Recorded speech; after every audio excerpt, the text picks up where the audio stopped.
Hello दोस्तों, मैं हूं मनीष और आज के इस टॉपिक में बात करेंगे ऑटो फीडर की सेटिंग के बारे में कि आपका जो ऑटो फीडर है वो किस तरह की सेटिंग में होनी चाहिए। तो ये सामने देख रहे हैं ये फीडर, और सबसे पहले आपको ध्यान देना होगा कि आपका जो वो फीडर है वो, जैसे आप ये स्टिक जो डले हुए देख रहे हैं, तो आपको ध्यान देना होगा कि आपका जो स्टिक है वो सही पोजीशन में है कि नहीं।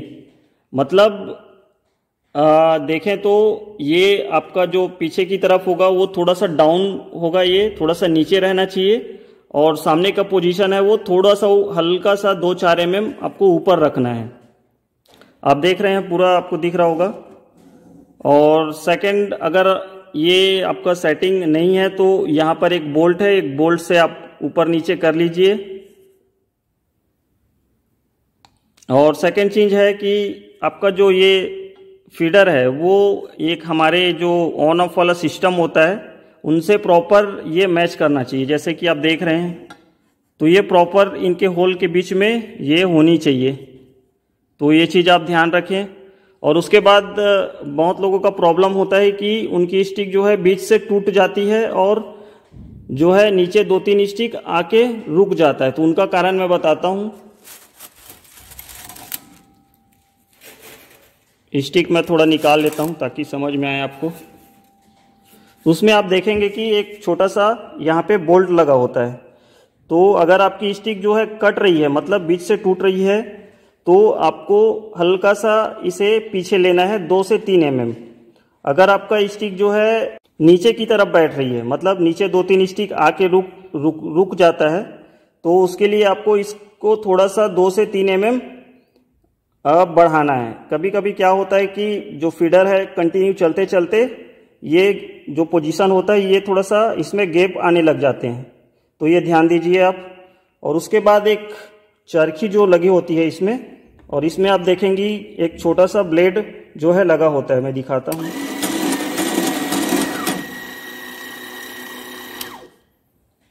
आपको दिख रहा होगा कि इसमें एक छोटा सा जो है ब्लेड यहाँ पे लगा हुआ है।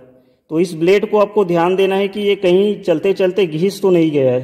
कभी कभी क्या होता है कि कंटिन्यू हमारा फीडर जो है चलते रहता है, जिसकी वजह से ये इसका जो कटिंग का जो साइज़ है वो कम हो जाता है। तो इसको आपको ध्यान देना है।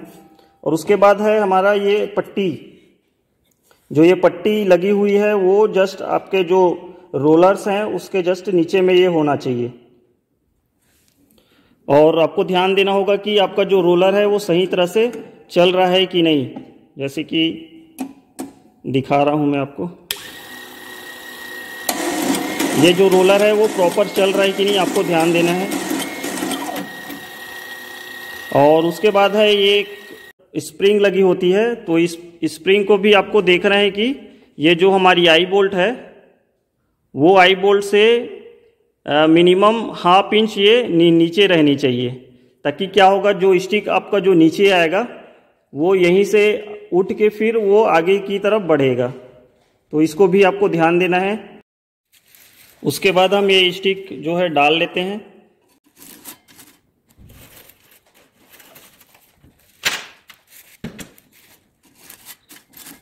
और आपको एक चीज़ और ध्यान देनी होगी इसमें, जो आपका ये प्लेट्स लगे होते हैं, जैसे ये प्लेट है और एक आगे की तरफ प्लेट है और पीछे की तरफ, तो आप देखिए कि दोनों का साइज़ जो है मिनिमम 2 से 3 mm खाली गैप होना चाहिए। ये ज़्यादा गैप भी नहीं होना चाहिए और ज़्यादा कम भी, मतलब एकदम ये जो है आपकी स्टिक जो है वो फ्री रहना चाहिए, मतलब इसमें टच नहीं होना चाहिए।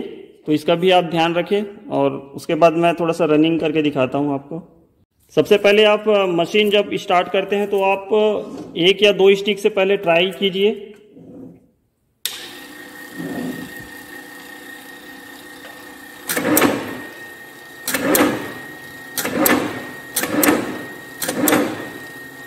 इस तरह से आपको 2 से 4 स्टिक पहले हाथ से सिंगल निकालना होगा। और उसके बाद आप ध्यान दीजिए कि ये जो हमारा कंट्रोलर है, जो स्पीड कंट्रोलर है, वो स्टार्टिंग के समय थोड़ा सा स्लो होना चाहिए।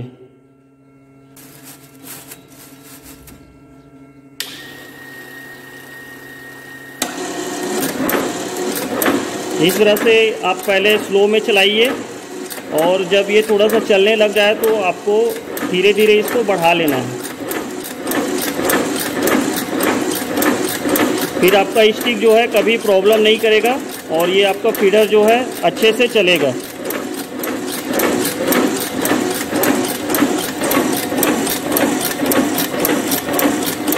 तो इस वीडियो में आपको कुछ सीखने को ज़रूर मिला होगा।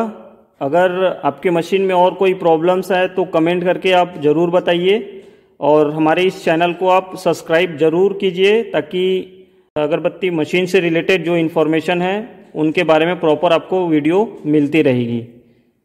तो मिलते हैं अगले कुछ नए टॉपिक में, तब तक के लिए धन्यवाद।